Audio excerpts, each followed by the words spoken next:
é o diabetes, doença que tem aí aumentado o número de vítimas nos últimos anos. E, doutor, muito bom dia, obrigada pela sua presença aqui hoje. Bom dia, eu que agradeço. Qual a explicação para esse aumento no número de diabéticos em todo o Brasil, doutor? Inclusive aqui na nossa região também, né? Exatamente. A causa mais comum do aumento do diabetes, principalmente o diabetes tipo 2, que é o mais prevalente, né, é o ganho de peso na população. A gente vem notando um aumento progressivo aí desde a década de 70, né? E o diabetes é uma doença que está fortemente ligada ao ganho de peso, principalmente na região abdominal, né? E o ganho de peso está relacionado, por sua vez, aos hábitos de vida. Sedentarismo, por exemplo, é um fator de risco, né, para ganhar peso e para desenvolver diabetes. E a forma de alimentação também da população. Mas a doença ela pode ser adquirida por fatores genéticos também. Isso, existe uma influência genética. Filhos de diabéticos, né, eles têm um risco aí maior de desenvolver a doença. Só que não obrigatoriamente eles serão diabéticos apenas por ser filhos. Tem como prevenir essa doença, doutor? Certamente, né? Hábitos de vida saudáveis, como a prática regular de atividade física, um consumo maior de frutas, hortaliças, grãos, né? E um consumo reduzido de alimentos industrializados, certamente vai prevenir o aparecimento do diabetes ou retardar esse aparecimento. Eu me lembro que no ano passado, uma matéria divulgada por uma associação de diabéticos divulgou que o número de diabéticos entre crianças também havia aumentado. Por que isso? Tem alguma explicação? O diabetes em crianças, o mais comum é o diabetes tipo 1, né, que é um diabetes que não está ligado à obesidade, aos hábitos de vida, como o diabetes tipo 2. Nessa população, tem sido observado também um aumento, né? Não se sabe ainda as causas desse aumento, mas uma questão é importante nesse assunto de diabetes em crianças, tipo 1. O aleitamento materno é um fator de proteção, né? Então, crianças que não são amamentadas exclusivamente até o 6º mês, essas crianças têm um risco maior de desenvolver esse tipo de diabetes. Doutor, e é uma doença que tem sintoma? A pessoa percebe quando está doente ou não? O diabetes tipo 2, na maioria das vezes, ele é silencioso. A característica principal é o aumento das taxas de açúcar no sangue, né? E essas taxas de açúcar elas vão subindo lentamente, de forma que os sintomas não aparecem assim de pronto. Então a pessoa, na maioria das vezes, não percebe. Quando os sintomas aparecem, a doença já existe há vários anos. Ixi, o que é grave, né? Muito grave. É grave porque se o diagnóstico foi feito tardiamente, significa que esse indivíduo ficou exposto a níveis altos de açúcar no sangue durante muito tempo e já pode ter, inclusive, sequelas em alguns órgãos. E quais são essas sequelas, doutor?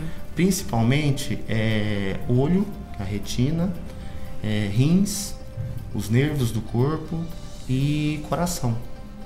O diabetes é um fator de risco também para doenças cardiovasculares. Também. E pode provocar cegueira, inclusive, né? Cegueira, exatamente. E como é que a pessoa pode se proteger além de manter os hábitos saudáveis? Porque em algumas publicações a gente também observa que o fator emocional influencia na aquisição aí dessa doença, digamos assim. Realmente influencia?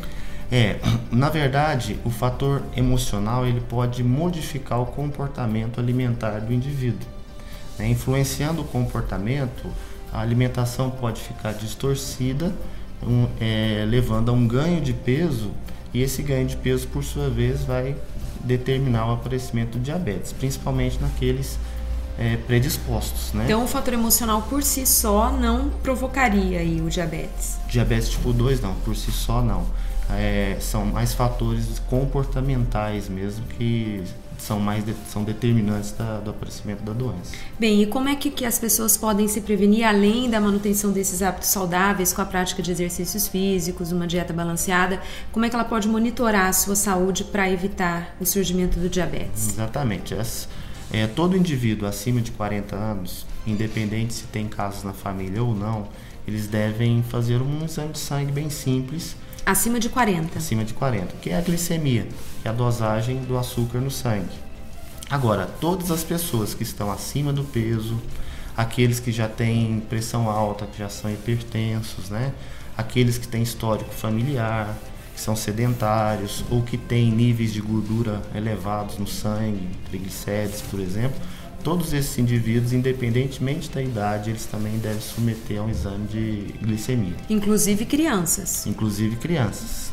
E é interessante que o diabetes tipo 2, há uns 20, 30 anos atrás, ele era visto quase que só em adultos maiores que 40, 45 anos. Mas ultimamente os casos em adolescentes que estão acima do peso têm sido observados também com maior frequência. Existem apenas esses dois tipos, o 1 e o 2? Existem vários tipos, né?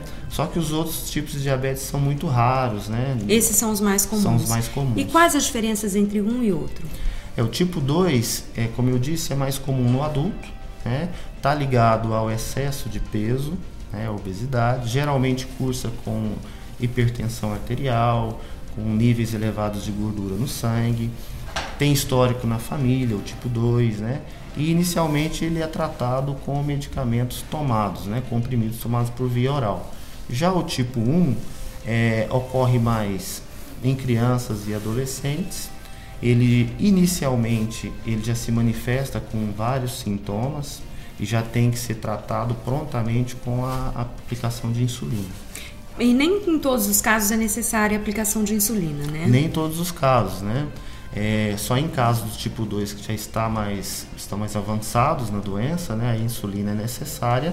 E no tipo 1, em todos os casos, a insulina é uma necessidade. Doutor, e constatada a doença, a pessoa nunca deixa de ser diabética? Nunca deixa. É uma doença que não tem cura. Uma doença crônica, no caso. Doença crônica, degenerativa, né? No entanto, existem várias formas de tratamento e o tratamento melhorou muito nas últimas décadas. E garante uma qualidade de vida boa. Com certeza. O diabético que se cuida, ele tem uma vida normal, saudável, né? O diabetes não é um empecilho, um impedimento para que ele desenvolva as suas atividades sociais, de trabalho durante a vida.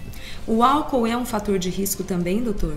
O álcool sim, porque ele pode levar a uma pancreatite, né, que é uma inflamação crônica do pâncreas, e a gente sabe que a insulina, que é um hormônio que controla o açúcar no sangue, ele é fabricado no pâncreas. Então, destruindo o pâncreas, logicamente a produção de insulina ela vai acabar e o açúcar no sangue também vai se elevar. E vamos só para terminar explicar o que é o diabetes? Sim, é uma doença crônica, né, como você já mencionou, crônico-degenerativa, porque se não for tratado ao longo dos anos, ela vai degenerando, estragando vários tecidos do corpo, né? E a característica principal é um aumento da concentração de açúcar que está dissolvido no sangue, que a gente chama de glicemia. Esse açúcar aumentado no sangue, ele é nocivo ao organismo. E a exposição de células do nosso corpo, de tecidos do nosso corpo, a longo prazo, a níveis elevados de açúcar, traz danos irreversíveis à saúde. Então, o negócio é se cuidar, entrar para uma academia ou fazer uma caminhada regularmente, né, doutor? Exatamente, mudar os hábitos alimentares, né, de alimentação. E é impressionante como o nosso corpo é uma grande ponte, né? Tudo está interligado. Como o senhor falou, o diabetes pode provocar problemas cardiovasculares, outros problemas no organismo, né? Então, precisa tomar cuidado realmente. Com certeza. Principalmente porque o diabetes tipo 2, como o senhor disse, é uma doença silenciosa. Silenciosa. Doutor, muito obrigada pela sua participação. Um ótimo dia, até a próxima. Eu que agradeço.